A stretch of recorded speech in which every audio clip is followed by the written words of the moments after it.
Merhaba ve bu haftaki derinlemesine incelememize hoş geldiniz. Bugün elimizde sizin de ilgi gösterdiğiniz oldukça spesifik bir konu var. 19. yüzyılın sonu ve 20. yüzyılın başındaki Kürt basını. Evet, Özellikle Fethullah Kaya'nın bu dönemi ele alan akademik çalışmasından bazı önemli bölümlere bakacağız. evet bu metinler bizi doğrudan Osmanlı İmparatorluğu'nun son zamanlarına götürüyor. Hani o imparatorlukların çözülmeye başladığı çalkantılı bir dönem Tam olarak. ve biz de özellikle Kürt aydınlarının o dönem milli birlik dediğimiz kavramı nasıl tartıştıklarına, bu fikrin nasıl ortaya çıktığına odaklanacağız.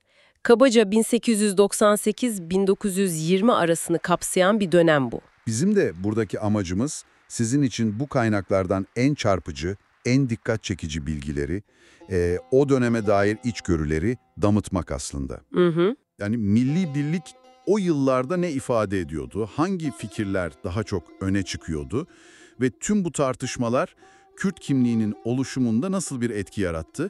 Gelin bu konuya biraz daha yakından bakalım o zaman. Kaynağımızın başlığı da zaten konuyu özetliyor. İlk dönem 1898-1920 Kürt basınında kadim sorun milli birlik. Yani hem dönemin yayın organlarına, gazetelere, dergilere bakıyor hem de aydınların bu tırnak içinde kadim diye nitelenen birlik sorununa nasıl yaklaştıklarını inceliyor. Belki şuradan başlamak iyi olabilir. Dönemin genel atmosferi. Dediğiniz gibi imparatorluklar çatırdıyor, milliyetçilik akımları her yerde güç kazanıyor. Kürt aydınları da doğal olarak bu değişen dünyada kendi toplumlarının geleceği hakkında kafa yormaya başlıyorlar, değil mi? Kesinlikle öyle. Bu tabii sadece Kürtlere özgü bir durumda değil. İmparatorluk şemsiyesi altındaki pek çok farklı grup kendi nasıl desem uyanış süreçlerini yaşıyor. Ve milli birlik fikri bu süreçte birçok topluluk için merkezi bir öneme sahip oluyor. Anladım. Kaynakta da belirtildiği gibi bu süreç Kürtler açısından özellikle sancılı ve karmaşık ilerlemiş. Yani her halkın kendi dinamikleri, kendi zorlukları var bu yolda. Kaynaklarda ilginç bir detay var. Bu birlik fikrinin kökleri çok daha eskiye. Ta 17. yüzyıla şair Ehmede Hani'ye dayandırılıyor. Onun Memuzin eserinde buna dair bir özlem olduğu söyleniyor. Evet, bu çok önemli bir nokta. Hani kendisinden sonraki aydınlar için gerçekten bir referans olmuş. Memuzin'de Kürtler arasındaki o bölünmüşlüğe, yani kaynakta geçtiği gibi Rumlar, Osmanlı, Araplar ve Acemler, İran gibi güçler karşısındaki dağınıklığa dikkat çekiyor, buna üzülüyor. Hı hı. Fakat kaynaklarınla özellikle vurguladığı bir şey var. Zani'nin bahsettiği birlik belki daha çok aşiret çekişmelerini aşan kültürel bir birlik özlemi.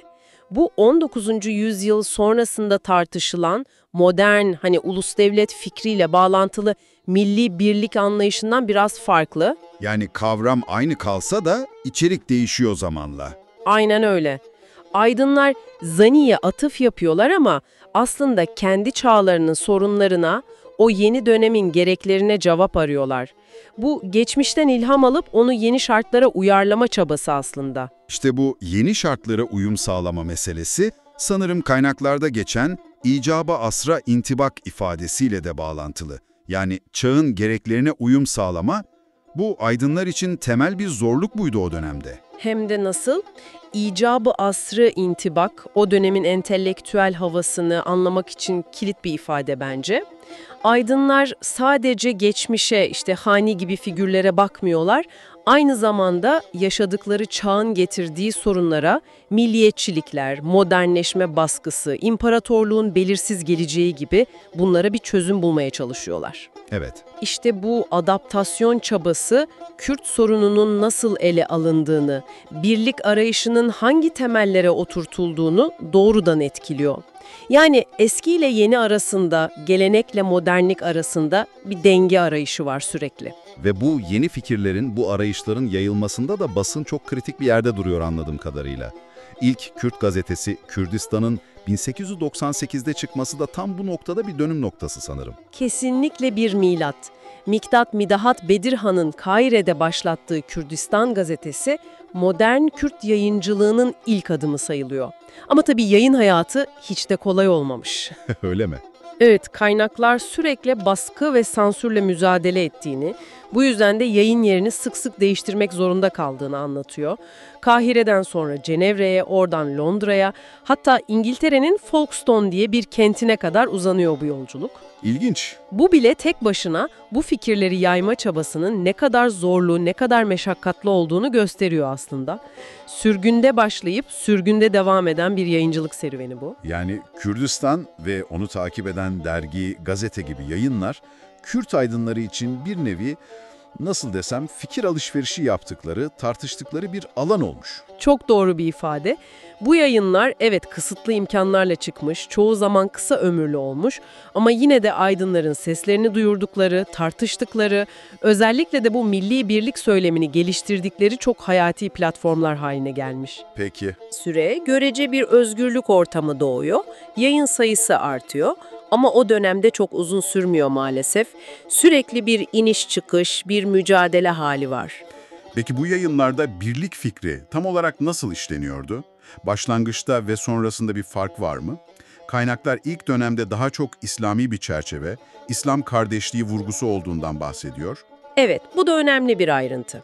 Özellikle ilk yayınlarda, mesela Kürdistan'ın ilk sayılarında, dönemin hakim ideolojileri olan Osmanlıcılık ve İslamcılığın etkisi hissediliyor. Birlik çağrıları daha çok İttihad-ı İslam, yani İslam Birliği çatısı altında ya da işte Osmanlı halifesine bağlılık üzerinden yapılıyor. Anladım. Bu hem dönemin ruhuna uygun hem de belki daha az riskli bir yoldu o zaman. Muhtemelen. Ama zamanla özellikle 20. yüzyıl başlarına doğru imparatorluk zayıfladıkça, Balkan Savaşları gibi büyük sarsıntılar yaşandıkça ve diğer milliyetçilikler daha görünür hale geldikçe söylemde de bir farklılaşma başlıyor. Nasıl bir farklılaşma bu? Yani içerik olarak ne değişiyor? Şöyle söyleyeyim, daha çok Kürtlerin kendi özgün kimliğine, kendi iç sorunlarına, siyasi ve kültürel haklarına odaklanan bir dil gelişmeye başlıyor. İşte milli şuurun uyandırılması gerektiği, ortak dilin, ortak tarihin önemi gibi konular daha fazla işleniyor. İslam kardeşliği vurgusu tamamen kaybolmuyor belki ama Kürtlerin kendi arasındaki birliği ve hani diğer unsurlardan ayrı, özgün bir topluluk olduğu düşüncesi giderek daha belirginleşiyor. Kaynaklarda geçtiği gibi Kürt ittifakını Kürt çatısı altında ele alan yazılar ağırlık kazanıyor. Bu da aslında daha sekülerleşen, etnik kimliği daha fazla merkeze alan bir yöne doğru gidişi gösteriyor. Bu değişimi gösteren somut örnekler de var sanırım kaynaklarda. Mesela Abdurrahman Bedirhan'ın 1901'de yazdığı bir yazı dikkatimi çekti. Bir yandan Ermeni komitelerine karşı uyarıyor, halifeye bağlılığı teyit ediyor ama bir yandan da Kürt liderliğiyle ilgili çok ilginç bir şey söylüyor. Evet, o yazı tam da bahsettiğimiz karmaşıklığı, aydınların içinde bulunduğu o ikilemleri çok iyi yansıtıyor. Bedirhan bir taraftan evet Osmanlı yönetimiyle uyumlu bir görüntü çiziyor, dönemin resmi hasımlarına karşı ortak tavır alınmasını istiyor ama diğer taraftan çok net bir şekilde Kürtlerin kendi içindeki liderlik sorununa ve bunun yaratabileceği tehlikeye işaret ediyor. Nasıl bir tehlike? Şu ifadesi çok çarpıcı, Türkler arasında pek nüfuzlu bir takım, Kürtler arasında gene şu adlı liderler var. Bunlar inisiyatif ele alıp önder olurlarsa her zamana kadar Türklerin kökü altında kalacağız diyor. Yani burada hem bir bağlılık var gibi ama aynı zamanda alttan alta kendi liderlerimize sahip çıkmazsak, kendi birliğimizi kuramazsak Türklerin etkisi altında kalırız, eririz gibi bir endişe de var. Evet, oldukça katmanlı bir ifade. Bu halifelik çatısı altında bile olsa ayrı bir Kürt çıkarının, ayrı bir kimlik bilincinin yavaş yavaş filizlendiğini gösteriyor bence. Gerçekten çok katmanlı bir durum. Peki başka ne gibi argümanlar, çağrılar görüyoruz? Mesela 1918-1919 gibi daha geç bir dönemde çıkan Jin dergisi var. Orada sanki daha çok gençlere sesleniliyor. Haklısınız. Jin dergisi ve o dönemde kurulan Hevi Kürt Talebe Cemiyeti gibi yapılar bu birlik arayışının artık daha çok gençlere ve örgütlü, eyleme dönük bir hale geldiğini gösteriyor. Kaynakta Jin'den aktarılan bir yazı var, gençlere hitap ediyor. Kalemine L, neden cesaretle, ulusal eylemlerinizle yetişmiş olmalı ve belki geçiyor. Yani diyor ki kaleminizle, cesaretinizle, ulusal eylemlerinizle bu işe sahip çıkın, vakit daralıyor. Yani bir aktivizm çağrısı var. Aynen, pasiflikten çıkıp aktif rol alın diyor. Aynı dergide Hevi Cemiyeti'ne de bir gönderme var. Hevi Derneği, amaçlarından biri de bu birlik ve beraberliği sağlamaktır. Bize birlik seslenme, birlik, ikimiz Allah ile. Burada artık daha organize bir çabadan bahsediliyor sanki. Kesinlikle. Bu ifade, birlik fikrinin sadece soyut bir istek olmadığını, aynı zamanda somut adımlar atmayı, işte dernekleşmeyi, örgütlenmeyi gerektirdiğini gösteriyor. Yani birlik hem bir duygu hem de bir eylem programı olarak ele alınmaya başlanmış. Peki. Ama ilginç bir şekilde bu tür çağrıların yanında Sivereki, Hilmi Sivereki gibi yazarların Jin'deki Gazindek yani şikayet başlıklı yazısı gibi metinler de var. Orada ise birliğin önündeki engellere, özellikle de cehalet ve eğitimsizliğe dikkat çekiliyor. Nasıl yani? Şöyle diyor mesela, "Ey Kürtler, haykırıp feryat ediyor ve diyorum ki, şimdi ve bizler yürüdüğümüz yollar öylesine derin ve karanlık bir çukur ki, cehaletimiz ve eğitimsizliğimiz bizi bu duruma düşürdü. Bize birlik gerekir. Kardeşler, ibret alın." Bu da birliğe farklı bir temel sunuyor. Ancak birlik olursak bu iç sorunlarımızı, cehaleti, eğitimsizliği aşabiliriz diyor. Anladım. Yani hem dış etkenlere karşı birleşmek için birlik, hem de içerideki sorunları çözmek, işte bölünmüşlüğü, eğitimsizliği gidermek için birlik, hatta Rehmi gibi şairlerin şiirleri de bu duygusal çareyi destekliyor. Farklı yollardan gidilse de hep aynı sonuca varılıyor. Birlik şart. Tam olarak bu. Yani gördüğümüz gibi birlik tek bir kalıba sığmıyor, tek bir motivasyon kaynağı yok. Abdurrahman Bedirhan'da daha çok dış siyaset, rakip gruplar öne çıkıyor. Jin dergisinde gençlik, eylem, örgütlenme vurgusu var. Sivereki'de ise cehaletle mücadele, içsel kalkınma temel neden oluyor. Şiirlerde işin duygusal boyutunu güçlendiriyor. Evet. Ama hepsinin temelinde kaynakların da belirttiği gibi Kürtlerin ortak bir kaderi paylaştığı ve ancak birlikte hareket ederek bu zorlukların üstesinden gelebilecekleri düşüncesi yatıyor. İşte bu o dönemin aydınları için çözülmesi gereken kadim sorun olarak görülüyor. O zaman şöyle özetleyebiliriz sanırım. 1898 ile 1920 arasındaki bu ilk dönem Kürt basını sadece haber veren bir araç olmanın çok daha ötesine geçmiş, adeta bir kimlik inşa merkezi gibi çalışmış, milli birlik fikrini sürekli gündemde tutmuş, tartışmaya açmış ve yaymaya çalışmış. Kesinlikle öyle.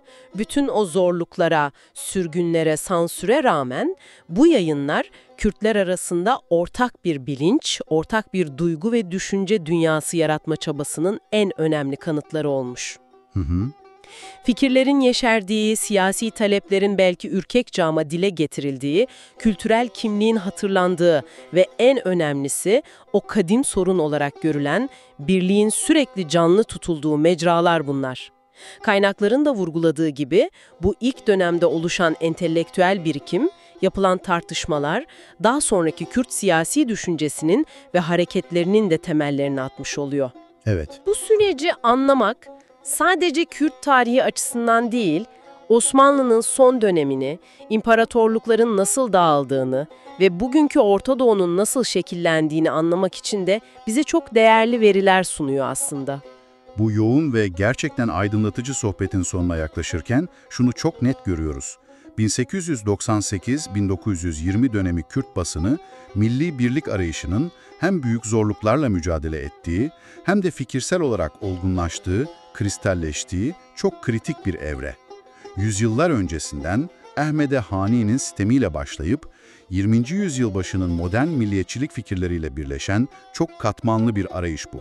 Evet, bu ilk yayınlar aslında Hani'nin işaret ettiği o eski bölünmüşlük sorununa modern çağın getirdiği yeni sorularla ve tabii yeni cevaplarla yaklaşma çabasının bir ürünüydü. Başlangıçta İttihadı İslam gibi daha genel, daha kapsayıcı şemsiyeler altında ifade edilen birlik isteği zamanla daha belirgin bir Kürt milli kimliği bilincine doğru evrildi. Ve basın bu süreçte kilit rol oynadı. Aynen.